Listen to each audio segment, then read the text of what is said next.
Son las 8:30 en cabina. Me da mucho gusto saludar, como cada viernes, a Alan Capetillo. ¿Cómo estás, Alan? Mi estimado Joaquín Martínez, siempre un gusto saludarte a ti y a tu auditorio. Oye, hoy llegaste armado con libros. ¿Por qué? ¿Cómo por? No, yo creo que conviene hablar en profundidad y ser claro y específico respecto de dónde verse el centro de gravedad de toda esta polémica que hemos visto en torno a los libros de texto gratuitos. Ajá.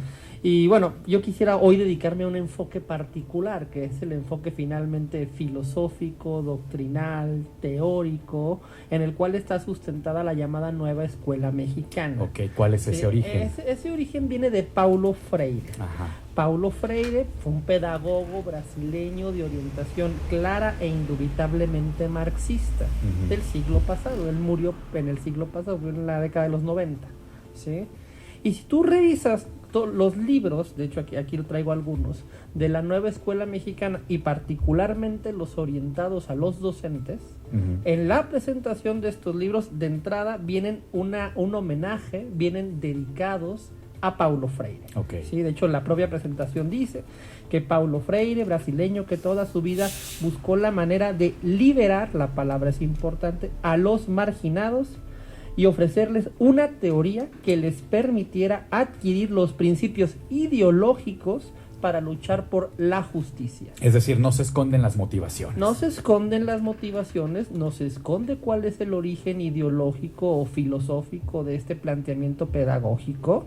Es un planteamiento pedagógico, de hecho reiteradamente la presentación lo dice. Dice, la revolución es un acto de amor, hay que generar una teoría de la revolución es hecha por los hombres en nombre de la humanización, para permitir que se reconozcan cuáles son las crisis sociales que viven en comunidad. Sí, luego dice, los hombres se liberan en comunión. Esto es lo que dice la presentación del libro, sí, el homenaje que hacen en los libros, particularmente dirigidos a los maestros de la Nueva Escuela Mexicana. Okay. ¿Sí? Y cuando tú vas a revisar las obras de Freire, la más famosa es esta que tengo aquí, se llama La Pedagogía del Oprimido, ¿sí? Te encuentras con un enfoque pues, indudablemente marxista, ¿sí? En lugar, naturalmente, de hablar de la lógica de clases de burgueses y proletarios, pues simplemente habla de opresores y oprimidos. Es una forma diferente de abordar la misma idea, ¿sí? La idea de que un grupo ejerce un poder, una dominación, una fuerza sobre otro. Okay. ¿Sí? Y que el objetivo de esta pedagogía del oprimido sería alcanzar la liberación del oprimido, ¿sí? El objetivo no sería darle conocimiento, inculcar el pensamiento crítico, que adquieran habilidades de carácter neutral que luego ellos puedan desarrollar de forma libre, los alumnos, sino que el objetivo tendría una clara finalidad ideológica, que es convertir a los estudiantes en estos nuevos hombres que el marxismo teorizaba como el producto de la revolución, o los que harían la revolución a partir de combatir aquellas superestructuras que los tenían de alguna forma oprimidos o sometidos a sus opresores, a los burgueses en la teoría marxista. Hay que entender que esta lógica de Paulo Freire se inscribe dentro de este enfoque marxista que se denomina el marxismo cultural, que viene de la denominada Escuela de Frankfurt. ¿Qué diablo significa esto? Esto significa que una parte del marxismo en la década particularmente de los 70 se escindió de la discusión económica al tema de burgueses y proletarios, capitalismo o comunismo real, y se fue a la discusión cultural. Okay. ¿Sí? A partir de la escuela de Frankfurt, muy particularmente con teóricos como Marcuse, muy señaladamente, hacen un cambio, dicen, no podemos entender, lo que teorizan es, no podemos entender la dominación capitalista sin entender su dimensión cultural, ¿sí? Y entonces empiezan a teorizar cómo liberar al hombre de la malvada dominación que el capitalismo ejerce a través de la cultura, y en el caso de Paulo Freire, a través de la educación, ¿sí? Okay.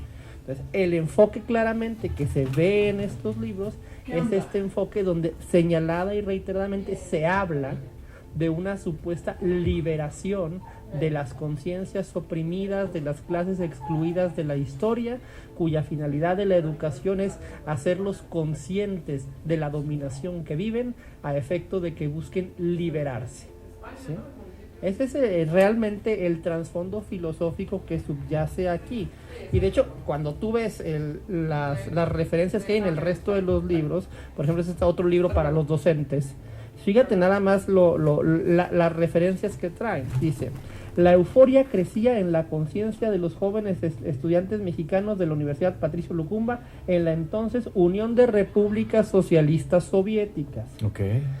Se convencían de ser el motor de la historia y la opción para construir una nueva realidad mexicana, al considerar indispensable que recibieran entrenamiento en algún país del bloque socialista.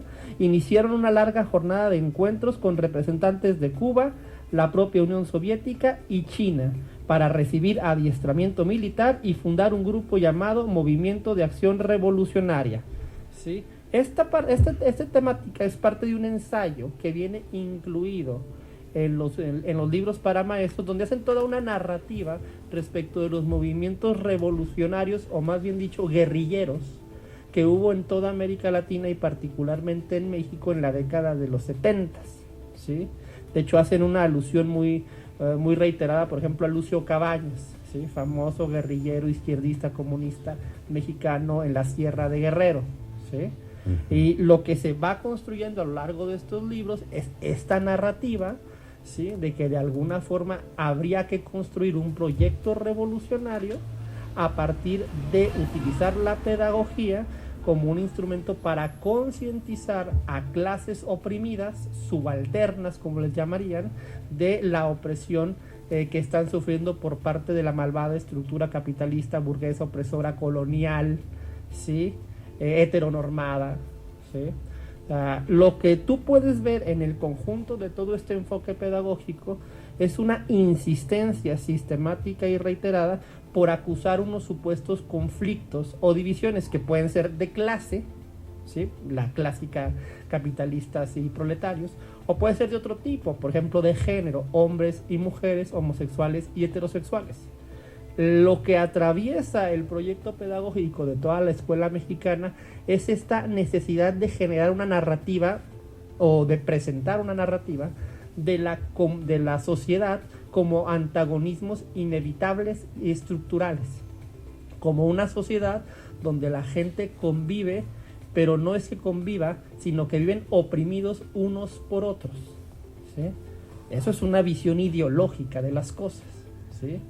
La realidad es mucho más compleja que eso. Pero si tú planteas la narrativa de que hay burgueses oprimiendo proletarios, o hombres oprimiendo mujeres, o heterosexuales oprimiendo homosexuales, estás inculcando una visión ideológica del mundo, ¿sí? Que seguramente a nivel universitario podremos discutirla, pero que presentada a niños de primaria o secundaria, pues es algo muy parecido al adoctrinamiento. De hecho, es adoctrinamiento, ¿sí? Y eso es lo que uno ve reiterada y sistemáticamente en los libros de la nueva escuela mexicana. Okay. Ese es un enfoque pedagógico claramente de orientación marxista, ¿sí? Tú puedes verlo en el conjunto de las lecciones que... Este es el material para maestros, pero cuando revisas los libros, tú ves reiteradamente estas discusiones de la burguesía o el neoliberalismo, que es otra forma de llamarle, y la opresión capitalista sobre el proletario, o luego ves los temas de género, por ejemplo, el tema de la opresión del patriarcado de los hombres sobre las mujeres, ¿sí? O la discriminación estructural de los heterosexuales o los homosexuales. Siempre hay esta dicotomía de buenos y malos, de víctimas y victimarios. Esa es una visión ideológica de las cosas que es funcional a la izquierda, que es lo que están pretendiendo imponer en la educación básica. A ver, si no fuera esta ideología, entonces, ¿cuál?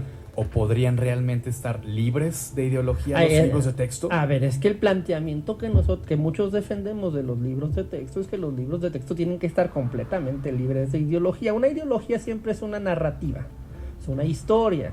La historia de los buenos y los malos, de los burgueses y los proletarios, del patriarcado y el feminismo, ¿sí? O de la liberación de los grupos LGTB contra la malvada heteronormativa patriarcal, cisgénero, ¿no? Por ejemplo, ¿no? O sea, son narrativas, son historias épicas que llaman a la acción para combatir la injusticia, ¿sí? Eso es lo que ellos plantean.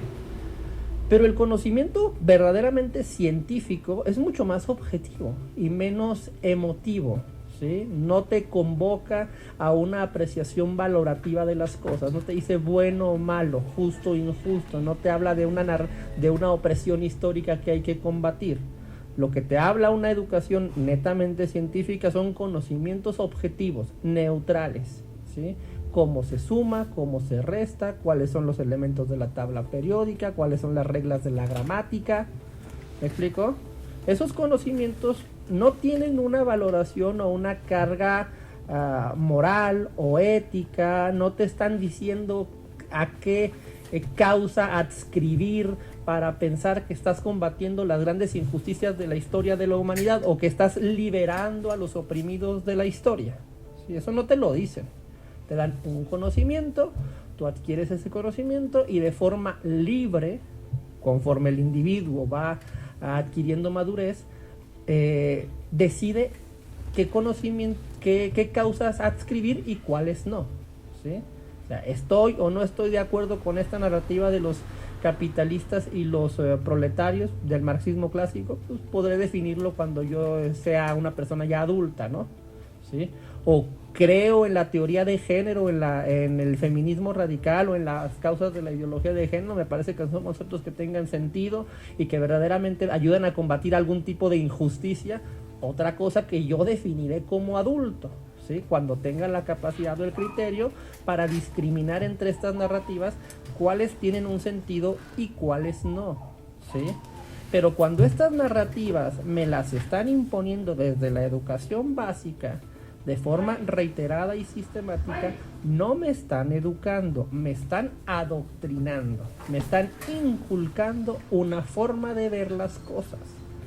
Y el gobierno, además, que haga esto es grave y es muy problemático porque lo está haciendo desde el poder público. No había pasado. Probablemente en la educación pública siempre ha habido algún elemento ideológico. Digo, la historia misma de México nos la han pintado durante décadas como una historia de buenos y malos, ¿no? Los conservadores, los liberales, los revolucionarios, el gobierno de Huerta, el traidor, me explico, la gesta histórica de Benito Juárez por la independencia de México contra los malvados gachupines españoles. Buenos que se hacen malos como Porfirio Díaz. Buenos que se hacen malos. Todo gobierno tiende a querer dar elementos de ideológicos en la educación. El problema es que nunca habíamos visto un ejercicio de esta envergadura, ¿sí? En prácticamente en todos los libros. De hecho, ya no hay libros de ciencias básicas, de matemáticas, español, química, física, historia, y pasamos nada más a esta discutible visión de la pedagogía, ¿sí? Donde ya todos son proyectos comunitarios y todos cargados con esta discusión respecto de cómo logramos que los niños tomen conciencia de la opresión que hay en el mundo para que salgan a combatirla y transformarla. Uh-huh. Es decir, para combatirlos, para convertirlos en sujetos de la revolución, ¿sí? O sea, le estamos inculcando una manera de ver el mundo.